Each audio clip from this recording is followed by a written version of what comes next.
వారణాసి గురించి ఒక చిన్న అప్డేట్స్ అయితే వచ్చాయన్నమాట. ఆగస్టు 9న బిగ్గెస్ట్ అప్డేట్ ఉందని. సో అప్డేట్ ఏంటి అని చెప్పి క్లారిటీగా చెప్తాను అనమాట. అది కాకుండా దీని హైప్ గురించి కూడా చెప్తాను అనమాట. ఇప్పుడు ప్రస్తుతానికి సోషల్ మీడియాలో ఏం వైరల్ అవుతుంది ఏంటి అని చెప్పి క్లారిటీగా చెప్తాను అనమాట. ఎవరు మిస్ చేయొద్దు. సో ఎవరైనా సరే ఛానల్కి కొత్తగా వచ్చినట్లయితే ఛానల్ని సబ్స్క్రైబ్ చేసి బెల్ ఐకాన్ని ఆన్లో పెట్టుకోండి. నేను అతి కష్టపడి ఈ యొక్క వీడియోస్ అనేటివి చేయడం అనేది జరుగుతుందన్నమాట. సో చూసుకున్నట్లయితే ఫస్ట్ పాయింట్, మన వారణాసి గురించి బిగ్గెస్ట్ అప్డేట్ ఉంది. సో అది ఆ యొక్క అప్డేట్ ఏంటంటే ఆగస్టు 9న వస్తుందండి. అది కాకుండా దూకుడు మూవీ రిలీజ్ అయితే ఉందన్నమాట, రిలీజ్. సో ఆ యొక్క మూవీని కూడా చూసి ఆల్రెడీ అందరూ చూసే ఉంటారు, చూసి మీకు అప్డేట్ పరంగా ఇస్తాను. సో హైప్ గురించి ఓకే. సో అక్కడ ఎలా ఉంది ఏంటి అని చెప్పి క్లారిటీగా చెప్తాను అనమాట. ఓకే, చూసుకున్నట్లయితే ఈ యొక్క వారణాసికి సంబంధించి మొన్న ప్రియాంక చోప్రా గారిది ఒక ఫోటో అయితే వైరల్ అయ్యింది. మీరు చూసుకున్నట్లయితే వారణాసి మూవీ నుంచి ఒక ఫోటో షూట్ తీసి ఆ యొక్క ఫోటోని రిలీజ్ చేశారనమాట.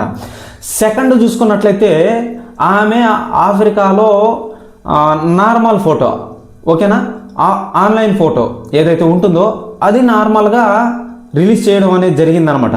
ఆమె గాల్లో ఎగురుతూ ఉంటుంది ఆఫ్రికాలో. సో అక్కడ ఆఫ్రికా షూట్ జరిగిందని చెప్పి క్లారిటీగా తెలుస్తుంది అనమాట మీకు చూసుకున్నట్లయితే. కానీ ఇక్కడ వారణాసి మూవీలో ఆమెకంటూ ఒక పెద్ద సామ్రాజ్యం ఉన్నట్టుగా చూపించడం అనేది జరిగిందనమాట. ఇక మన మహేష్ బాబు గారి విషయానికి వస్తే ఫస్ట్ పాయింట్ ఏంటంటే గ్లిమ్స్ రూపంలో ఉన్న మనకంటూ ఒక అప్డేట్ అనేది ఇవ్వడం అనేది జరుగుతుంది కన్ఫామ్ ఖచ్చితంగా. కానీ 3 ఫోటోలు అనేవి వస్తాయండి బయటికి ఆఫ్లైన్లో నుంచి, ఓకేనా. ఈ యొక్క 3 ఫోటోలు అనేటివి ఎలా ఉంటాయంటే, ఫస్ట్ పాయింట్ వారణాసి మూవీలో మహేష్ బాబు గారు ఎలా ఉంటారో చూపిస్తారు ఫస్ట్, ఓకేనా. సో అదొకటి ఉందన్నమాట. ఇక నార్మల్గా ఆఫ్లైన్లో ఇప్పుడు ప్రియాంక చోప్రా గారిది మొన్న 2 ఫొటోస్ అనేటివి వదిలేరు. వారణాసి మూవీ నుంచి మళ్ళీ వచ్చి ఆఫ్రికాలో ఆమె గాల్లో ఎగురుతున్నట్టు ఆఫ్లైన్ నుంచి నార్మల్గా వదిలేరనమాట. అది నార్మల్ ఫోటో అది. సో అలాంటివి 2 వదులుతారనమాట మహేష్ బాబు గారివి అని చెప్పి సోషల్ మీడియాలో వైరల్ అవుతుంది ఇప్పుడు ప్రస్తుతానికి, ఓకేనా.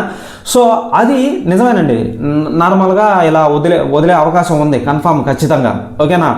సో ఇంకా ఆ ఫొటోస్ వదిలిన తర్వాత నార్మల్ హైప్ ఉండదు. సోషల్ మీడియాలో అసలు ఎక్కడ చూసినా బాబే కనిపిస్తుంటాడు అనమాట, మహేష్ బాబు గారే కనిపిస్తుంటారు. నువ్వు ఏ పేజీ తిప్పినా కానీ మహేష్ బాబు గారే. సో ఆ విధంగా ఉంటుంది సోషల్ మీడియాలో.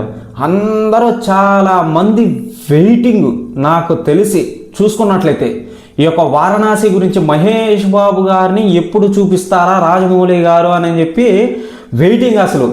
అసలు చూపించిన తర్వాత ఏమవుతుందో కూడా తెలియదు కదా. సో అదొకటి ఉందన్నమాట. చూసుకున్నట్లయితే భయ్యా చాలా హైప్ భయ్యా. హైప్ గురించి మాట్లాడాలంటే ఎంత హైప్ ఉందంటే అంత హైప్ ఉందన్నమాట ఈ యొక్క మూవీ గురించి. ది బెస్ట్ ఐమాక్స్ ఫార్మేట్లో వస్తుంది. 1:43:1 అంటే 70 అడుగులు అనమాట ఈ యొక్క స్క్రీను, అంతేనా. సో అంతేలేండి, 17 mm స్క్రీను. 1:19:1 అంటే అది రామాయణం స్క్రీన్ అనమాట. వెడల్పు ఎక్కువ ఉంటుంది, హైట్ తక్కువ ఉంటుంది. ఈ యొక్క మూవీకి కొంచెం వెడల్పు ఎక్కువగానే ఉంటుంది, వెడల్పు ఎక్కువగానే ఉంటుంది, హైట్ ఎక్కువ అండి. అస్సలు నార్మల్గా ఉండదు ఈ యొక్క మూవీ. ఆ స్క్రీన్ మీద చూస్తున్నంతసేపు బాబు గారు అంత పెద్ద స్క్రీన్ మీద కనిపిస్తుంటే, సో ఆ ఫేస్ అనేది చాలా పెద్ద స్క్రీన్ కాబట్టి చాలా అందగాడు, చెప్పాల్సినంత అవసరం లేదు. మహేష్ బాబు గారు అంటే అందం అనేది చెప్పి గుర్తొస్తుంది ముందు ఫస్ట్ పాయింట్. సో అవన్నీ మీరు చూస్తారనమాట. ఇక చూసుకున్నట్లయితే దీని హైప్ గురించి సోషల్ మీడియాలో చాలా వరకు చాలా ఇదిగా మాట్లాడుతున్నారనమాట. సో ఈ యొక్క మూవీ ఆల్రెడీ రాజమౌళి గారు ఒక ఇంటర్వ్యూలో కొన్ని ఆసక్తికరమైన విషయాలు బయట పెట్టడం అనేది జరిగిందని చెప్పి సోషల్ మీడియాలో వైరల్ అవుతుంది ఇప్పుడు ప్రస్తుతానికి.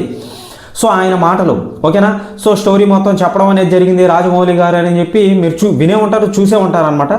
సో ఇప్పుడు ప్రస్తుతానికి చూసుకున్నట్లయితే ఈ యొక్క వారణాసి మూవీ ఆయన చెప్పిన మాటల్లో, మన వారణాసి మూవీని ఫస్ట్ హైదరాబాద్లో మన ఆ యొక్క షూటింగ్ స్పాట్ అనేది ఉంటుంది కదా. సో ఆ యొక్క స్పాట్ అని మనం ప్రస్తుతానికి ఎలా ఉంటుందో ఏంటి అని చెప్పి ఇవన్నీ చూస్తామండి వారణాసిని. సో నెక్స్ట్ చూసుకున్నట్లయితే అదర్ అంటే 512 ఎలా ఉండింది వారణాసి అని చెప్పి చూస్తాం అనమాట. దానికి తగ్గట్టుగా అక్కడి నుంచి మన మహేష్ బాబు గారు అంటార్కిటికాకి వెళ్తాడనమాట. అక్కడి నుంచి మామూలుగా నార్మల్గా ఈ యొక్క బాబాబ్ చెట్లు ఆఫ్రికా యాంబోసలి ఇవన్నీ ఉన్నాయన్నమాట. సో అక్కడికి వెళ్తాడనమాట. అక్కడి నుంచి టైం ట్రావెల్ చేసి త్రేతాయుగానికి నార్మల్గా రకరకాల ప్రదేశాలు ఉన్నాయన్నమాట. భూమి మీద చుట్టూ తిరిగే ప్రదేశాలు అవన్నీ చూపించడం అనేది జరుగుతుంది. ప్రకృతి విపత్తులు, రాజమౌళి గారు చెప్పారు కదా, ప్రకృతి విపత్తులు, వానలు, వరదలు, సునామీలు ఇవన్నీ కనిపిస్తాయి అన్నమాట మనకు. సో వారణాసి చుట్టూ అంతకు ముందున్న పాతకాలంలో ఉన్న వారణాసి చుట్టూ డైనోసార్లు ఎలా ఉన్నాయి, అప్పుడు కాలంలో భూమి అనేది ఎలా ఉంది, ఆస్టరాయిడ్ను కూడా చూపించారనమాట మీరు. సో పెద్ద విపత్తు అనమాట, భూమి నాశనం అయిపోయే విపత్తు. అది ఫస్ట్లో చూపిస్తాడా లాస్ట్లో చూపిస్తాడా అనేది తెలీదు. ఫస్ట్ పాయింట్, ఈ యొక్క బిగ్గెస్ట్ ఎలిమెంట్ని ఒక్కసారిగా మనకు చూపించడం అనేది జరుగుతుంది ఇప్పుడు, ఓకేనా. సో అది ఇప్పుడు ప్రస్తుతానికి ఈ యొక్క ట్రైలర్ అనేది ఎలా చూపిస్తారా అని చెప్పి వెయిటింగ్. ఫస్ట్ పాయింట్ ఇక్కడ నేను చూసుకున్నట్లయితే ఆ యొక్క టైటిల్ కానీ గ్లిమ్స్ని కానీ ఏదైనా సరే అండి, ఎనీథింగ్ వాళ్ళ నుంచి వదులుతారు అని చెప్పి అధికారికంగా ఇంకా ప్రకటించాల. కానీ వదిలేరంటే అండి నిజంగా అసలు నార్మల్గా ఉండదబ్బా. నిజంగా నేను చెప్తున్నాను, నార్మల్గా ఉండదు. దానికి తగ్గట్టుగా CGI VFX ఓకే ఎలా ఉంటుందంటే అసలు అలా ఉంటుంది, మీరు ఊహించలేరు. అదనమాట. హైప్ గురించి ఏం చెప్పాలబ్బా. ఇప్పుడు చూసుకున్నట్లయితే అసలు మోస్ట్ అవైటెడ్ నెంబర్ వన్లో ఉన్న ప్లేస్ దక్కించుకున్న మూవీ ఏది, వారణాసి. ఆ యొక్క టైటిల్ గ్లిమ్స్ సో నార్మల్గా ఉండదు. మీరు చూసుకున్నట్లయితే మహేష్ బాబు గారు సింహం మీద కనిపిస్తాడు అని చెప్పి ఉంది. ఆ యొక్క ఫోటో అనేది ఆగస్టు 9న వస్తుందని చెప్పి చాలామంది చాలా రకాలుగా మాట్లాడుతున్నారు. సో అది నిజమా కాదో మనకైతే తెలియదు, కానీ ఏదో ఒక రూమర్గా ఉందన్నమాట. ఆల్రెడీ నంది మీద కనిపించేశాడు, అయిపోయింది. నెక్స్ట్ సింహం దగ్గర కనిపించడం అనేది కొన్ని ఫొటోస్ అనేవి బయటకు వస్తాయి అని చెప్పి చెప్తున్నారనమాట. అది మరి ఎంత వరకు నిజమో మనకైతే తెలీదు. ఇక వాళ్ళు రియల్ సింహం అండి, మర్చిపోయాను, అదేం నార్మల్ సింహం ఏం కాదు, రియల్ సింహం. కానీ దానికి తగ్గట్టుగా వీళ్ళు CGI VFX వాడుతున్నారు కాబట్టి అక్కడక్కడక్కడ మీకు అది రియల్ సింహం కాదేమో అని చెప్పి క్లారిటీగా తెలుస్తుంది. ఆ యొక్క నంది అయితే రియల్ నంది అయితే కాదు.